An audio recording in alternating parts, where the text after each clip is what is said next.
السلام علیکم ورحمۃ اللہ وبرکاتہ۔ جیو پاک زندگی اس پروگرام کے ساتھ آپ کی ہوسٹ فائزہ خان ایک بار پھر آپ کی خدمت میں حاضر ہے۔ جیو پاک زندگی ایک ایسا پروگرام ہے جس میں ہم پاک زندگی گزارنے کے طریقوں کو سیکھ رہے ہیں، یہ سیکھنے کی کوشش کر رہے ہیں کہ کس طرح سے ہمارا کردار پاک ہو، سوچے پاک ہو، الفاظ پاک ہوں، معاملات پاک ہوں، تعلقات پاک ہوں۔ اس پروگرام میں جیسا کہ آپ جانتے ہیں کہ ہمارے ساتھ مہمان خصوصی کے طور پر شریک ہوتی ہیں استاذہ نگہت ہاشمی۔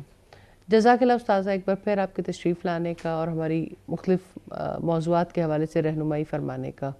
اللہ تعالیٰ ہم سے قبول کر لیں۔ جیسا کہ آپ جانتے ہیں کہ اس پروگرام کا فارمیٹ یہ ہے کہ اس میں کچھ مہمان بھی ہمارے ساتھ شریک ہوتے ہیں۔ آج بھی ایسے ہی کچھ لوگ ہمارے ساتھ ہیں اور ہم اللہ رب العزت سے امید کرتے ہیں کہ ان کے سوالوں کی روشنی میں ہم زیادہ بہتر انداز سے جس موضوع پر آج ہم بات کرنے بیٹھے اس کا حل نکال سکیں گے۔ پہلے میں اپنے مہمانوں کا تعارف کرواؤں گی اور پھر موضوع کا۔ میرے دائیں جانب ہیں فرحین ندیم اور عقیلہ نجم، اور میرے بائیں جانب ہے رابعہ عمر اور مریم۔ آج ہم جس موضوع پر بات کریں گے وہ ہے برائی کا حکم دینے سے نیکی کا حکم دینے تک۔ کس طرح سے انسان برائی کا حکم دیتا ہے، سم ٹائم اسے پتہ نہیں چل رہا ہوتا، لیکن وہ برائی کو پھیلانے والوں میں شامل ہو جاتا ہے، اور سم ٹائم اسے پتہ بھی چل رہا ہوتا ہے لیکن ضمیر بالکل بے آواز ہو جاتا ہے اور اس کے توسط سے صرف برائیاں پھیل رہی ہوتی ہیں۔ اور نیکی کا حکم دینے کے بارے میں اسلام کا کیا موقف ہے، اور اسلام انفرادی طور پر اور اجتماعی طور پر ہم پہ کیا ذمہ داری عائد کرتا ہے، انہی باتوں کو سمجھنے کی آج کوشش کریں گے۔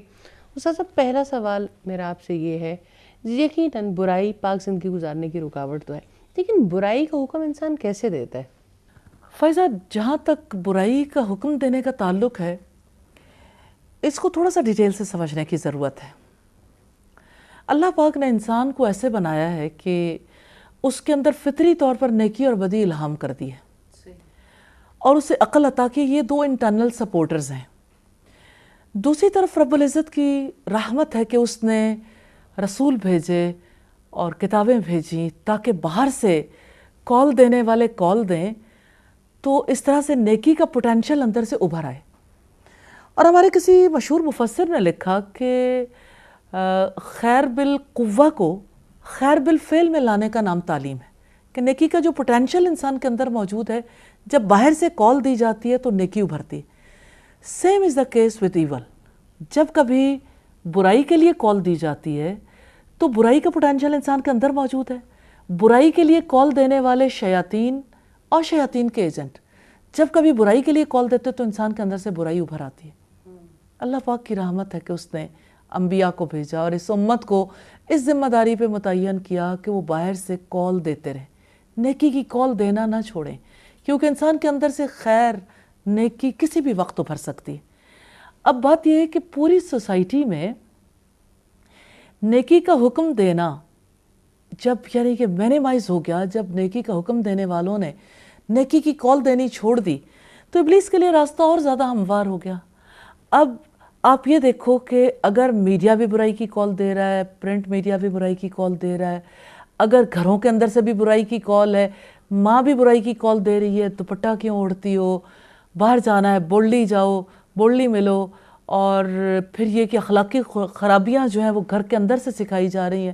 لنچ لے کے جا رہے ہو بیٹا، تو لنچ لے کے جاؤ گے تو اپنا لنچ خود ہی کرنا، بس آپ نے کسی اور کی طرف توجہ نہیں کرنی، اور یہ کہ کسی کی لڑائی ہو جائے تو تم نے پارٹیسپیٹ نہیں کرنا، باہر سے ہی روک دیا نا۔ یعنی برائی کا علمبردار بننے کے لیے ایک ماں اپنے بچے کو پریپیئر کر رہی ہے، اسے حریص بنانے میں، اسے بخیل بنانے میں، اسے لوگوں سے کٹ آف ہو کے رہنے میں۔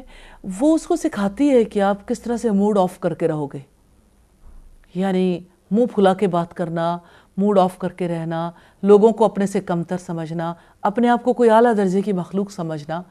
اب یہ تو جیسچرز ہیں جو یعنی ٹریننگ دے کے سکھائے جاتے ہیں۔ اب اگر کوئی یعنی اس طرح سے جس نوعیت کی نسل تیار ہو رہی ہے.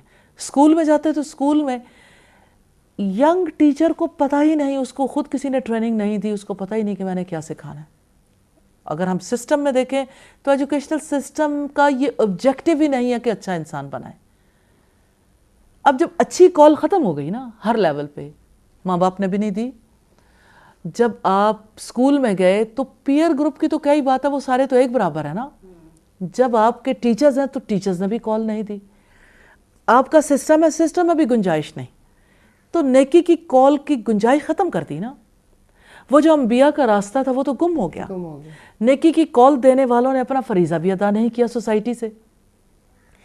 اب کھلا چانس ہے, کھلا مارجن ہے. اب برائی کی کال دینے کے لیے ماں بھی اپنا رول پلے کر رہی ہے, کہیں باپ رول پلے کر رہا ہے. کر کر کے منتیں تیری عادت بگاڑ دی, دانستہ ہم نے تجھ کو ستمگر بنا دیا. تو اپنے بچے کو لوگ یوں سمجھتے ہیں کہ یہی جہان سے انوکھا بچہ ہے, حالانکہ ہر ایک کے بچے ہیں. بلی کے بھی بچے ہیں, ایک کتے کے بھی بچے ہیں, ایک پرندے کے بھی بچے ہیں, انسان کے بھی بچے ہیں. کوئی یہ انوکھا بچہ نہیں پیدا ہو گیا. ہاں, اس کو آپ خاص کر سکتے ہو ٹریننگ سے, کہ اس کے مزاج میں عاجزی ہو, جھکاؤ ہو, وہ صبر کرنے والا ہو, وہ دوسروں سے شیئر کرنے والا ہو, وہ نیکی کا حکم دینے والا, برائی سے روکنے والا ہو. تو مائیں تو بانجھ ہو گئیں ایسے بچوں کی پیدائش سے. ماؤں کی ٹریننگ تو ختم ہو گئی. اسکول کا آبجیکٹیو نہیں, ٹیچرز اس مقصد کے لیے تیار نہیں, سوسائٹی کو اس بات کی فرصت نہیں. تو ابلیس اور اس کے ایجنٹس کے لیے تو پورا کھلا ماحول ہے. پھر وہ کال دینے کے لیے, ہماری اذان پہ تو پابندی ہے, میوزک ریلیجن ہے, میوزک شیطان کی کال ہے, شیطان کی اذان ہے. میوزک پہ کہاں پابندی ہے؟ میوزک کے لیے کون سی لیجسلیشن ہے؟ میوزک کے لیے کہاں پر کوئی کام ہو رہا ہے؟ جب آپ میوزک کے لیے کام کرنا چاہتے ہیں تو آپ کا اسکول کوپریٹ کرتا ہے, میوزک کے لیے پیریڈ رکھتا ہے. کون سا اسکول ہے جس میں قرآن کی تلاوت سکھانے کے لیے کوئی پیریڈ رکھا گیا ہو؟ ہاں, میوزک کے لیے سب سمجھتے ہیں کہ یہ وقت کی ضرورت ہے. پھر آپ کی صبح کا آغاز میوزک سے ہوتا ہے, اور اپنے لیے یہ سب سے بڑی نیکی سمجھی جاتی ہے. Changing life style, life style بدل گیا نا, دین ہی بدل گیا. پھر اگر آپ دیکھیں تو آپ کا یعنی اوورآل اسٹیٹ بھی سے اپنی رسپانسبلٹی نہیں سمجھتی. تو دوسری طرف جو ہے ابلیس نے اپنے ایسے ایجنٹ سے ہیلپ لی ہے جو پورے طریقے سے برائی اور بے حیائی کو پھیلانے کے لیے سب کو ایک کر رہے ہیں. مجھے اس بات پہ حیرت ہوتی ہے کہ ابلیس کا اور اس کے ایجنٹس کا ایجنڈا کتنا سٹرونگ ہے. وہ جو موومنٹ چلائیں گے پوری سوسائٹی اس میں شامل ہوگی. کوئی ایک کیمپین, ویلنٹائن ڈے کی کیمپین, معذرت کے ساتھ ہو سکتا کسی کو برا لگے, ہے تو زنا کی کیمپین نا, کہ رسول اللہ صلی اللہ علیہ وسلم نے فرمایا کہ انسان کے تمام اعضاء زنا کرتے ہیں, زنا میں سے اپنا ان کا حصہ لکھ دیا گیا.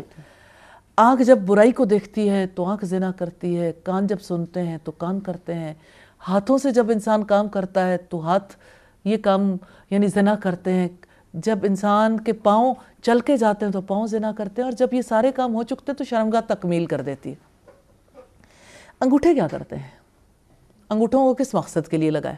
پیکیجز دیے موبائل کمپنیز نے, کال ہے نا, ساری رات بات. تو کس سے بات ہوگی؟ ماں باپ سے, بہن بھائیوں سے, شوہر بیوی آپس میں بات کریں گے. پوری سوسائٹی جانتی ہے یہ کس چیز کی کال ہے.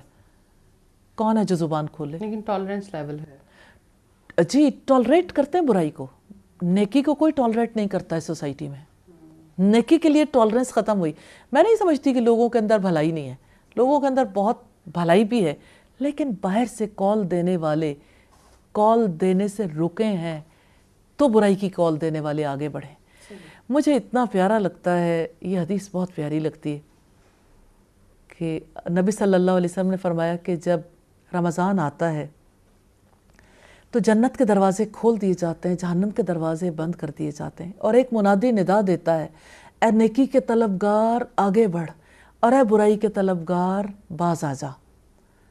کتنا خوبصورت یہ مہینہ ہے جس میں نیکی کی طلب رکھنے والوں کو کال دی گئی ہے, اور یہ کال اصل میں انسانوں کو دینی چاہیے کہ اب آگے بڑھو.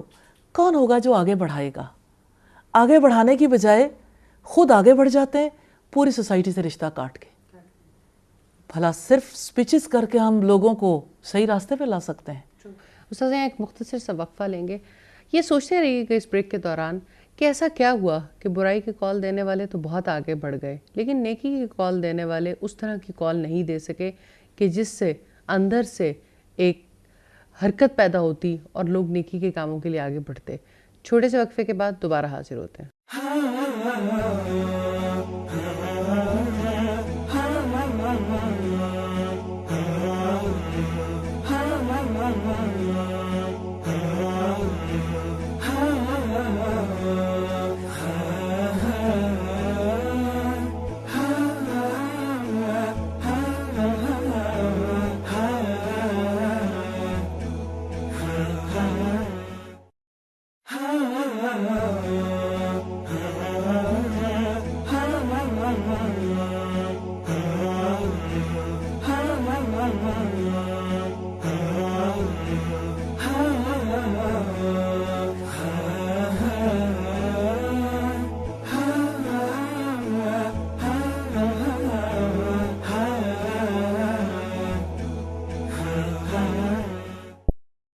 پروگرام میں ایک بار پھر خوش آمدید.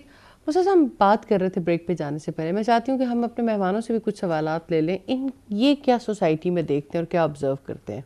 استاذہ میری اپنی آبزرویشن ہے, ابھی جیسے آپ نے بتایا سوسائٹی کا بھی رول ہے اور خاندان کا, ماں کا, سب کا رول ہے.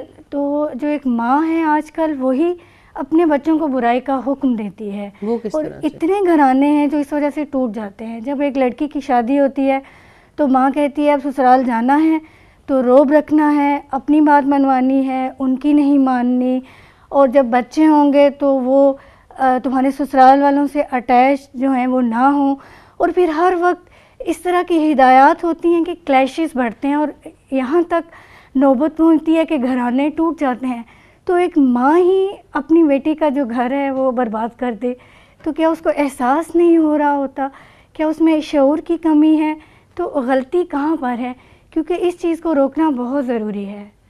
عقیلہ میں سمجھتی ہوں کہ ہم نے اچھی مائیں تیار نہیں کی, ماں کو نہیں سکھایا. ماں کا رول اس سوسائٹی میں جیسا ہونا چاہیے ویسا نہیں ہے, اور ماں یہ سمجھتی ہے کہ میں جو کچھ کر رہی ہوں وہ اتنا زیادہ ہے کہ مزید کچھ کرنے کے لیے میں تیار نہیں ہوں.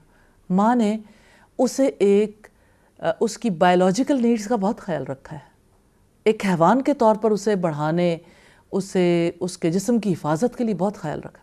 اس کی عقل اور اس کی روح کی حفاظت کے لیے اس نے کوئی کردار ادا نہیں کیا. عقل کی حفاظت کے لیے کیا اس نے نشے سے دور رکھنے کی کوشش کی کہ آج یعنی اس سے کوئی بھی صاحب شعور بے خبر نہیں رہ سکتا کہ کس طرح سے ہمارا ملک نشے میں ڈوب رہا ہے. اور اس کے لیے اگر ہم یہ کہیں کہ اس بارے میں حکومتی ادارے بے خبر ہیں تو ایسا نہیں ہے, یا عوام الناس بے خبر ہیں تو ایسا نہیں, یا پیرنٹس بے خبر ہیں, ایسا بھی نہیں ہے. پیرنٹس بھی نہیں بے خبر.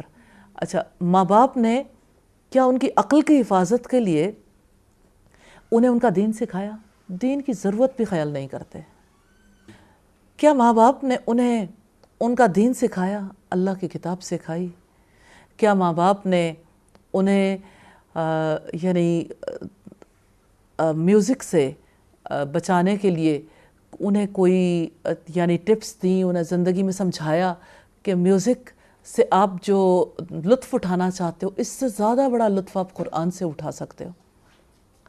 اسی طرح سے آپ دیکھیں کہ ماں باپ نے روح کی حفاظت کے لیے, اخلاق کی حفاظت کے لیے اور باہمی تعلقات کی حفاظت کے لیے, صلہ رحمی کے لیے اپنے بچوں کو ٹریننگ نہیں دی. تو مجھے یوں لگتا ہے کہ ہمارے یہاں شادیاں بھی ہو رہی ہیں, بچے بھی پیدا ہو رہے ہیں, لیکن ایک جاہلوں کی فوج ظفر موج تیار ہو رہی. میں یہ نہیں سمجھتی کہ یہ ایک اچھا مسلمان بنانے سے محرومی کی بات ہے. میں یہ سمجھتی ہوں کہ انہیں اچھا انسان بھی نہیں رہنے دیا, ہیومینٹی کے لیول پہ بھی نہیں رہنے دیا کہ چلو بحیثیت انسان کے اس کے اندر کچھ بنیادی صفات تو ہوتی ہیں, وہ تو ایک حیوان کی صورت میں ابھر آیا. استاذہ یہ اسلام میں ٹالرنس کا اصل کانسیپٹ کیا ہے, اس کو ضرور واضح کریں, کیونکہ جب برائی کو روکنے کے لیے جو سب سے بڑا حربہ استعمال کیا گیا وہ ٹالرنس کا. اور مجھے یاد ہے ہمارے چیپٹر بھی تھا پیشنس اینڈ ٹالرنس آف رسول اللہ صلی اللہ علیہ وسلم, اور ہمیشہ یہ ریفرنس دیا جاتا ہے کہ رسول اللہ اتنا ٹالریٹ کرتے تھے تو آپ بھی ٹالریٹ کریں. اصل کانسیپٹ کیا ہے اسلام میں؟ دیکھیے جی, ٹالرنس جو ہے برائی کی ہو تو یہ ٹالرنس نہیں ہے, یہ تو ایمان کی کمزوری ہے.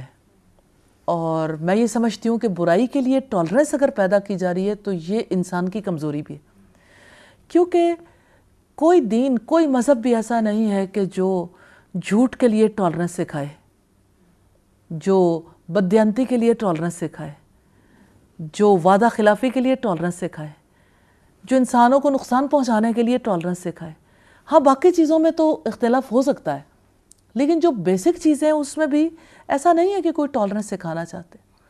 یہ دراصل کوئی دین بھی نہیں ہے, یہ کوئی مذہب بھی نہیں ہے, یہ تو سرمایہ دار کا مذہب ہے تاکہ لوگ جو ہیں برائی کے ذریعے سے ان کا مال خریدنے کے لیے تیار رہیں. ہاں وہ ہے جو یہ چاہتا ہے کہ میرا مال بک جائے چاہے لوگوں کی عزتیں بھی بک جائیں. ہاں وہ یہ چاہتا ہے کہ میرا مال بک جائے چاہے اس کے لیے لوگوں کے اخلاق خراب ہو جائیں, لوگوں کے معاملات خراب ہو جائیں, لوگوں کی زندگیاں اجڑ جائیں, گھرانے تباہ و برباد ہو جائیں, مجھے میرا مال ملنا چاہیے. تو یہ ٹالرنس کا جو ماحول ہے یہ ماحول فرق ہے. ہاں جہاں تک رواداری کا نام, رواداری کو ہم دیکھتے ہیں یا ٹالرنس کے اس کے اصل مفہوم میں دیکھتے ہیں تو اس کا مطلب یہ ہے کہ دوسرے انسانوں کا حق تسلیم کرتے ہوئے ان کے ساتھ حسن معاملہ کرنا, یعنی ان کو ان کے کفر کے ساتھ قبول تو کر لیا لیکن اب ان کی اصلاح کے لیے جو بھی طریقہ کار اختیار کیا جائے وہ حکمت بھرا ہو, اور ان کو اپنے ماحول کے اندر اس طرح سے نہ رکھا جائے جس طرح سے کوئی اچھوت رکھتے ہیں. تو یہ آپ یوں سمجھ لیں کہ شودر کے مقابلے میں, یعنی ہندو دھرم میں جو ایک شودر کی حیثیت ہے, اسلامی سوسائٹی میں ایک کافر کو, نان بلیور کو بھی ایک پراپر مقام دیا جاتا ہے, تو اس کو ٹالریٹ کیا جاتا ہے نا. ایون دین کہ مسلمان کے لیے بہت مشکل ہے کہ کوئی اللہ کو نہ مانتا ہو اور پھر بھی اسے جینے کا اور اسے اپنے مذہب کے مطابق عبادت کا حق دیا جائے. تو یہ رواداری ہے کہ آپ ان لوگوں کو یعنی جو ذمہ بن جاتے ہیں پھر ان کو بھی اسی طرح سے اسلامی معاشرے میں جینے کا حق دے دیں اور ان کے ساتھ بھی حسن معاملہ جاری رکھیں. استاذہ میرے ذہن میں ایک بات آ رہی ہے کہ آج کل ایسا ہوتا ہے کہ جو برائی ہے اس کو کچھ ٹیکنیکس یوز کی جاتی ہیں, اس کو گلوئنگ نیمز دیے جاتے ہیں تاکہ بظاہر لوگوں کو برائی نہ لگے. جیسے سود ہے, سود تو اسلام نے حرام قرار دیا ہے, ناجائز ہے, لیکن کہا جاتا ہے یہ انٹرسٹ ہے. ایسی پوری جی ایسی کیمپین چلائی جاتی ہے کیونکہ اگر یہ کہا جائے یہ برائی ہے تو پھر باقی کہیں گے کہ ہم تو, عام انسان بھی یہ کہے گا میں نے تو برائی پر عمل نہیں کرنا. تو در حقیقت برائی کا حکم دیا جا رہا ہوتا ہے لیکن اس طرح سے اس کا پرچار. لیکن میں سمجھتی ہوں اب گلوئنگ نیم سے ڈائریکٹ سود کے اوپر ہی آ گئے. اب وہ کہتے ہیں سود کو ٹالریٹ کریں, سود کے لیے گنجائش نکالیں. اب وہ دور گیا جب کبھی انٹرسٹ اور مارک اپ کے نام سے لوگوں کو دھوکہ دیا جا رہا تھا. اب ہم آگے آ گئے اور یہ ابلیس کا ہتھ کنڈا ہے اور ابلیس کے ایجنٹس کا کہ وہ ابتدا میں مختلف نام دیتے ہیں, گلوئنگ نیمز دیتے ہیں, ابتدا میں تیار کرتے ہیں نا کہ لوگ برائی بیئر کرنے کے لیے تیار ہو جائیں. لیکن الحمدللہ اللہ رب العزت نے جو برائی کی پہچان ایک مومن کو دی ہے وہ پہچانتا ہے ان ہتھ کنڈوں کو. اصل میں کرنے والا کام یہ ہے کہ جو لوگ اپنے دین کو سمجھتے ہیں اور دین سے محبت رکھتے ہیں وہ اللہ کے حکم کو مان جائیں. کنتم خیر امت اخرجت للناس, تم وہ بہترین امت ہو جسے لوگوں کے لیے نکالا گیا. تم لوگوں کو نیکی کا حکم دیتے ہو اور برائی سے روکتے ہو اس لیے کہ تم اللہ پر ایمان رکھتے ہو. تو اللہ پر ایمان لانے کا لازمی تقاضا یہ ہے کہ نیکی کا حکم دیا جائے اور برائی سے روکا جائے. جیسے نبی صلی اللہ علیہ وسلم نے فرمایا من رأى منکم منکرا فلیغیرہ بیدہ, جو کوئی تم میں سے برائی کو دیکھے اس کو چاہیے کہ اپنے ہاتھ سے روک دے. فَإِن لَمْ يَسْتَطِعْ, پھر اگر وہ اس کی طاقت نہیں رکھتا فَبِلِسَانِهِ, تو اپنی زبان سے روکے. فَإِن لَمْ يَسْتَطِعْ, پھر اگر وہ اس کی استطاعت بھی نہیں رکھتا فَبِقَلْبِهِ, تو اپنے دل سے برا جانے. اور یہ ایمان کا سب سے کمزور درجہ ہے. تو بات یہ ہے کہ یہاں پر اگر لا کے دیکھیں تو ٹالرنس کہاں ہے؟ برائی کے لیے ٹالرنس نہیں, نیکی کے لیے ٹالرنس پیدا کریں. میں نہیں سمجھتی ٹالرنس کا اصول جو ہے برا ہے, لیکن ٹالرنس نیکی کے لیے ہو نا. نیکی کو آپ ٹالریٹ نہیں کرنا چاہتے, آپ سکھانا بھی نہیں چاہتے.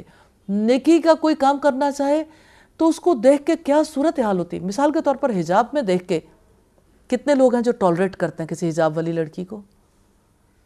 آج ہر پیرنٹس نے بھی یہ سمجھ لیا کہ حجاب کو ٹالریٹ نہیں کرے گی سوسائٹی, اس وجہ سے حجاب چھوڑ دیا جائے.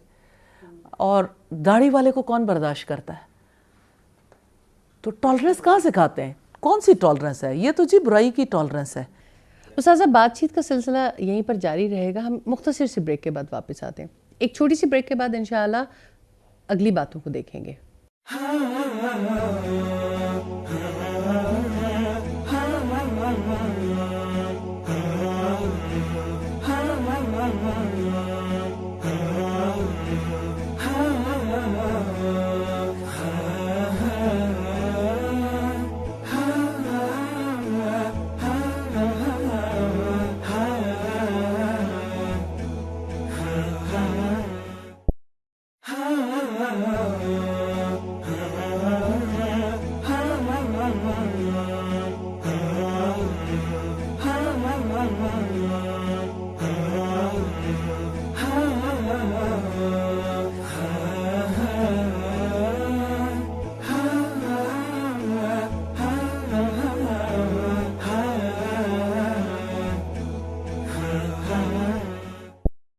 پروگرام میں ایک بار پھر خوش آمدید.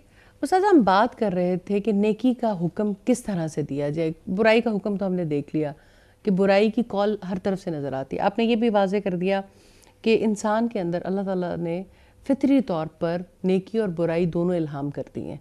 یہ تو باہر کی کال کی بات ہے کہ کس قسم کی کال باہر سے دی جاتی ہے. اگر نیکی کی کال دی جائے گی تو انسان نیکی کی طرف راغب ہوں گے, کیونکہ برائی کی کال اتنی زیادہ دی جانے لگ گئی میڈیا کے تھرو, سوشل میڈیا کے تھرو, ہم اپنے آڈیو ویژول ایفیکٹس کے تھرو, پھر ہماری مجالس ایسی ہیں, پھر ہمارا ماحول ایسا ہے.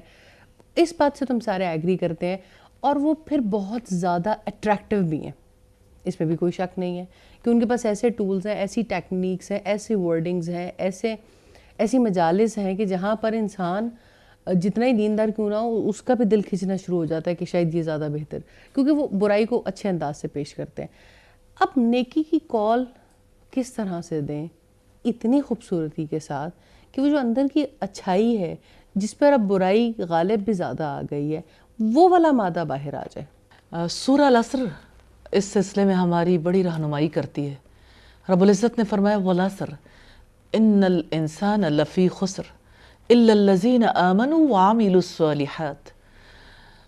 الصَّالِحَاتِ وَتَوَاصَوْا بِالْحَقِّ وَتَوَاصَوْا بِالصَّبْرِ. زمانے کی قسم یقیناً انسان خسارے میں ہے سوائے ان لوگوں کے جو ایمان لائے, جنہوں نے نیک عمل کیے اور آپس میں ایک دوسرے کو حق اور صبر کی تلقین کرتے رہے. فائزہ, 3 چیزیں ہیں, 3 بنیادی اصول ہیں دین کے جو ہمیں اس صورت سے ملتے ہیں, جن میں سے پہلا اصول ایمان ہے. کیونکہ ایمان کے بغیر کوئی نیک عمل قبول نہیں ہوتا. دوسرا کام عمل صالح ہے, لیکن عمل صالح کبھی وجود میں نہیں آتا جب تک کہ اس کی پشت پر علم نہ ہو. نبی صلی اللہ علیہ وسلم نے فرمایا علم عمل کا امام ہے. تو جو شخص علم نہیں رکھتا اس کو پتہ ہی نہیں کہ میں نے عمل کیسے کرنا. عمل صالح کا علم ہونا کتنا زیادہ ضروری. تو اس لحاظ سے ان 2 اصولوں کی پشت پر اگر ہم جا کے دیکھیں تو آپ کا علم, اور علم سے مراد فزکس, کیمسٹری, بائیو, آپ کا میڈیکل ایجوکیشن یا انجینئرنگ یا بزنس ایجوکیشن نہیں ہے. علم سے مراد آپ کی زندگی گزارنے کے طریقوں کا علم ہے جو اللہ تعالیٰ کی کتاب سے, محمد رسول اللہ صلی اللہ علیہ وسلم کی سنت سے ملتے ہیں. آج جس چیز کی سب سے زیادہ ضرورت ہے وہ کتاب و سنت کا علم ہے, قرآن اور سنت کا علم. اور پھر ہم آگے جو 2 چیزیں دیکھتے ہیں وہ دونوں چیزیں تواصو بالحق اور تواصو بالصبر. حق کی کسی بھی موڑ پر ہر کسی کو ضرورت ہوتی ہے کہ اگر وہ حق پر چل رہا ہے, استقامت کے لیے لوگوں کی طرف سے اس کو پش دینے کی ضرورت ہوتی ہے. تو جب حق کی تلقین کی جاتی ہے تو حق پر چلنا لوگوں کے لیے آسان ہو جاتا ہے, اور جب صبر کی تلقین کی جاتی ہے تو استقامت اور ثابت قدمی جو ہے وہ آسان ہو جاتی. یہ دونوں کام جو تواصع سے تعلق رکھتے ہیں، تواصع بالحق اور تواصع بالصبر، یہ دین کی دعوت ہے۔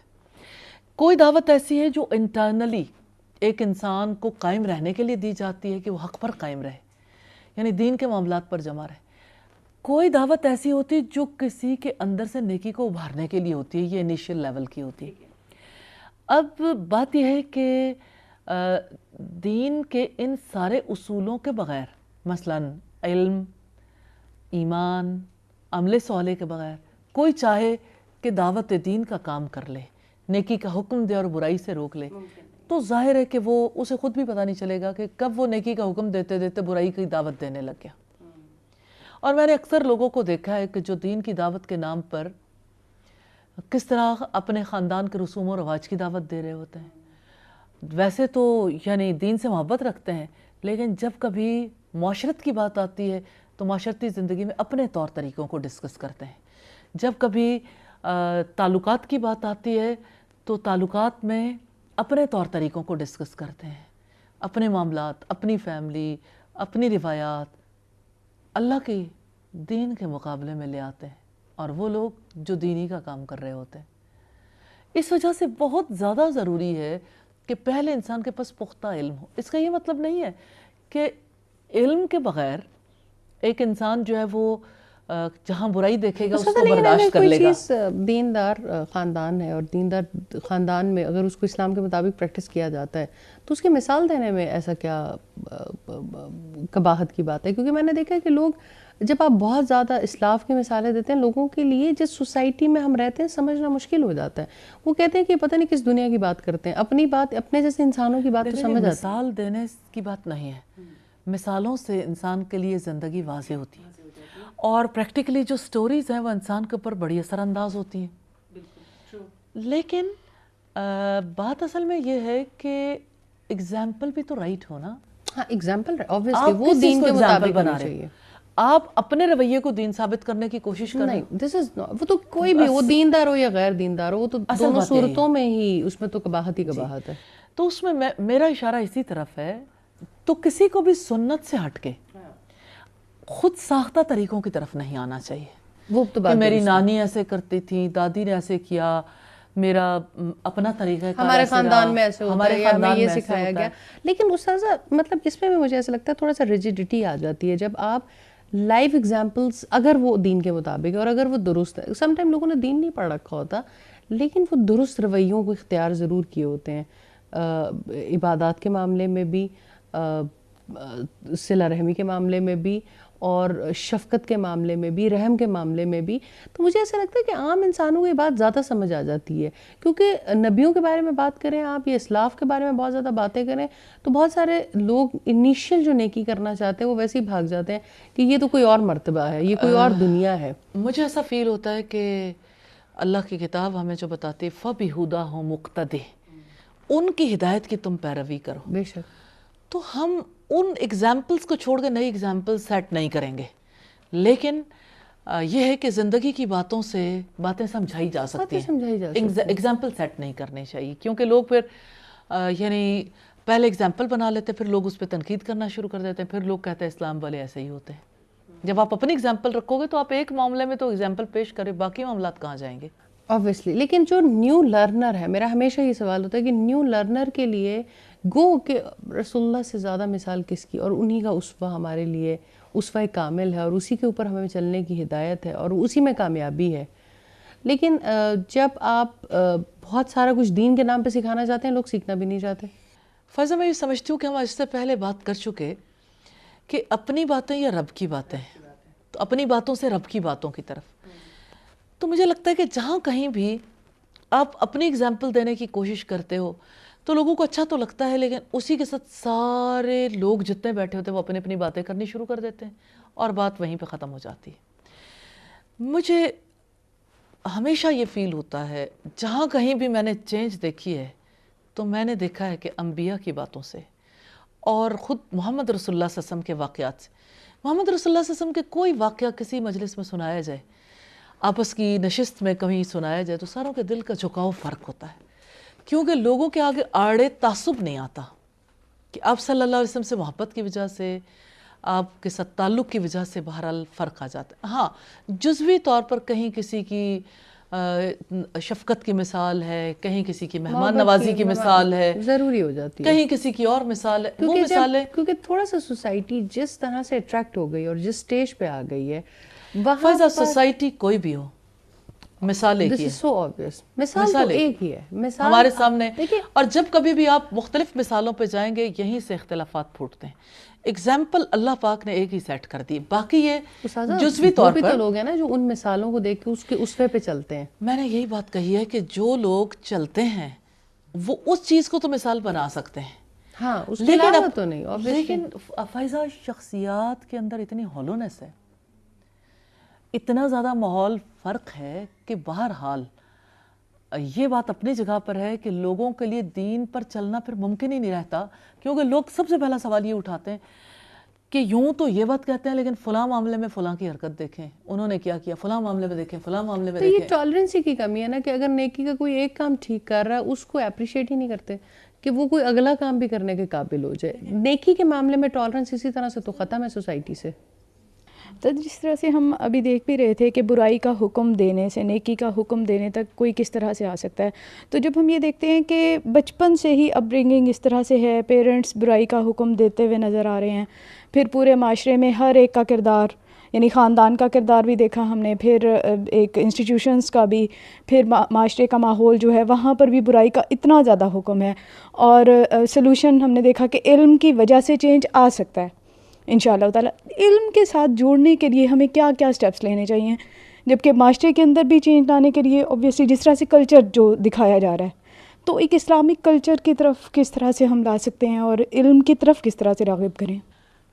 بات یہ ہے کہ جب آپ کو میوزک سے محبت دلائی گئی, جب آپ کو بے حیائی سے محبت دلائی گئی, مراد یہ کہ پوری سوسائٹی میں, تو اس کے لیے کتابیں تھوڑی پڑھوائی گئیں, اس کے لیے اس چیز کو اتنا خوبصورت بنا کے پیش کیا گیا کہ لوگوں کے لیے جو سامنے لوگ کرتے ہیں جس کی وجہ سے لوگ اٹریکٹ ہوتے ہیں, اور اس میں یعنی لوگوں کو موقع دیا جائے, چانس دیا جائے, ہر ایک کو لگے کہ دین میرا ہے, کتاب میری ہے, کتاب کے ساتھ میرا تعلق, اور میرے سے بھی نیکیاں صادر ہو سکتی ہیں. ہاں نیکی ایسی چیز ہے جس میں تعاون کرنا چاہیے. تو ایک بات تو یہ ہے کہ لوگوں کو ترغیب لفظوں سے نہیں ماحول سے دلائی جائے اور اپنے رویوں سے. باقی یہ کہ سٹوریز, مثالیں, چیزیں, بہت ساری چیزیں ایسی ہوتی ہیں. مجھے ایسا لگتا ہے کہ معاشرے کے اندر ایسی ایکٹیویٹیز کی بہت زیادہ کمی ہے. آپ دیکھیں کہ آپ کی پوری سوسائٹی جو ہے سوشلائز کرتی ہے, لوگ آپس میں ملتے ہیں, کھاتے پیتے ہیں, اور اپنے کھانے پینے کے دوران بات چیت کرتے ہیں, جیسے کمیٹی پارٹیاں ہوتی ہیں, کٹی پارٹیز ہوتی ہیں, لوگوں کے کوئی نہ کوئی فنکشنز ہوتے ہیں, باہر کے لیے کوئی فنکشن ہے, کوئی کسی نام پہ, کوئی کسی نام پہ, لوگ آپس میں اکٹھے ہوتے ہیں. تو اس کا مطلب یہ ہے کہ لوگ جب سوشلائز کرتے ہیں وہ موقع ہوتا ہے سوشلائز کرنے کے موقع پہ کہ لوگ جو ہیں وہ ایک دوسرے سے دل کی باتیں کر سکتے ہیں. اس موقع پر بھی کوئی نہ کوئی ایسی چیز پلان کی جا سکتی ہے جس میں لوگوں کا انٹرسٹ بھی انوالو رہے. اسی طرح سے اگر آپ دیکھیں تو یعنی مجھے تو ایسا لگتا ہے فائزہ کہ جیسے کسی بھی کٹی پارٹی کے موقع پہ ایک چھوٹا سا ٹیبلو, ایک چھوٹی سی ڈیمانسٹریشن, ایک چھوٹی سی ویڈیو ماحول بدل دیتی ہے. تو ماحول کی تبدیلی کے لیے شاید الفاظ اس طرح سے مؤثر نہیں رہ گئے. You need demonstrations, you need practical orientation. اور آپ یہ دیکھیں کہ آپ نے ایک گھنٹہ بیٹھ کے سمجھایا نا, اس کے مقابلے میں آپ 1 منٹ کی ویڈیو دکھا دو, اب وہ کوئی بھی ویڈیو, اس سے بڑا فرق پڑ جاتا ہے. یہ میں کہتی ہوں کہ سم ٹائم آپ کو پریکٹیکلی سامنے کی کچھ مثالیں چاہیے اصل میں ہوتی نا ہیں. ایک ہوتا ہے لائف کی ایگزامپل کہ آپ کسی سٹوری کی فارم میں لے کے آئیں. مجھے ایسا لگتا ہے ماحول دکھانے کی بہت ضرورت ہے اور ماحول میں لانے کی بہت ضرورت ہے, کیونکہ بیسیکلی دوسری بات جو رابعہ نے پوچھی کہ اسلامی ثقافت کو فروغ دینے کے لیے, اسلامک کلچر کو فروغ دینے کے لیے, تو لوگوں کو ایسی آپشنز چاہیے کہ ڈیتھ کے موقع پہ ہم کیا کریں, یا ویڈنگ کا موقع ہے, نکاح کا موقع ہے, اس موقع پہ کیا کرنا چاہیے. تو سارے لوگ جو ہیں وہ کراس کی باتیں تو کر لیں گے, یہ بھی نہیں, یہ بھی نہیں, یہ بھی نہیں. سولوشن کیا ہے؟ آخر کوئی کیا کر سکتا ہے؟ سولوشن تو آپ کو رکھ کے بیٹھنا ہوگا نا، صرف باتیں کرنے سے کیا اس ہوگا؟ پر ڈیمانسٹریشن دینا، ڈیمانسٹریشن دینی ہوگی آپ کو، ڈیمانسٹریشن دینا ضروری ہے سوسائٹی کے اور آپ کو اندر رہ دیکھنا کے، ہوگا کہ کون لوگ ہیں جو اس کو ڈیمانسٹریٹ کر رہے ہیں، تو پھر وہ مثال تو خود آ جائے گی. اور اس میں یہ ہے کہ سوسائٹی کے اندر ان رہنا بہت ضروری ہے. سارے ایسے افراد نے کہ جو دین سے محبت رکھتے ہیں، انہوں نے یہ کوشش کی کہ ہم ایسی تمام خرافات سے دور ہو جائیں. اچھا مجھے تو ذاتی طور پر یہ لگتا ہے کہ ٹی وی دیکھنا چھوڑ دیا، فنکشنز میں شرکت چھوڑ دی، لوگوں سے ملنا جلنا چھوڑ دیا، اب کٹ آف ہے. اب سوسائٹی ایک راہ میں ہے اور دیندار طبقہ دوسری راہ میں. اپنے آپ کو تو بچا لیا، لیکن لوگوں کو بچانے کے لیے اب حیران ہے کہ اب کیا کریں. تو اب جو کرنے والا کام ہے، لوگوں سے محبت کریں، لوگوں کے بیچ میں مل جل کے رہیں، لوگوں کو مسائل کو اپنے مسائل سمجھیں اور ان کے ساتھ ملتے جلتے اسی طرح سے زندگی بسر کرتے ہوئے. اپنے آپ کو بچانا تو ضروری ہے، لیکن بہرحال کاٹ کے آپ لوگوں کی اصلاح نہیں کر سکتے. یہ بھی تو وَيَقْطَعُونَ مَا أَمَرَ اللَّهُ بِهِ أَن يُوصَلَ کا معاملہ ہے نا، کہ جہاں پر آپ تعلقات کو، رشتہ داریوں کو، اپنے آپ کو ہی کاٹ ڈالتے ہو، تو آپ سوسائٹی میں رہ کے دین کی خدمت کیسے کر سکتے ہو؟ آپ نیکی کا حکم کیسے دے سکتے ہو؟ آپ برائی سے روک کیسے سکتے ہو؟ جزاک اللہ استاذہ، بہت ہی اہم موضوع ہے جس پر ہم بات کر رہے تھے. میں اپنے تمام مہمانوں کا بھی یہاں شکریہ ادا کرنا چاہتی ہوں.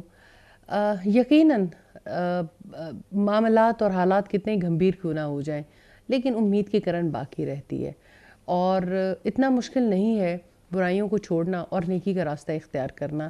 اصل بات آپ کی نیت کی ہے، اور نیت کرنے میں علم کا بہت بڑا دخل ہے. ہم جہاں پر بھی آ کے کھڑے ہوتے ہیں، ہمیں یہ پتہ چلتا ہے کہ اللہ رب العزت کی معرفت، اللہ تعالیٰ کی کتاب کا علم اور رسول اللہ سے محبت، یہی وہ ہتھیار ہیں جو پاک زندگی گزارنے میں سب سے زیادہ معاون اور مددگار ثابت ہوتے ہیں. انشاءاللہ اگلے پروگرام میں اگلے کسی موضوع کے ساتھ آئیں گے. تب تک کے لیے اجازت دیجیے. السلام علیکم ورحمۃ اللہ وبرکاتہ. ha ha ha ha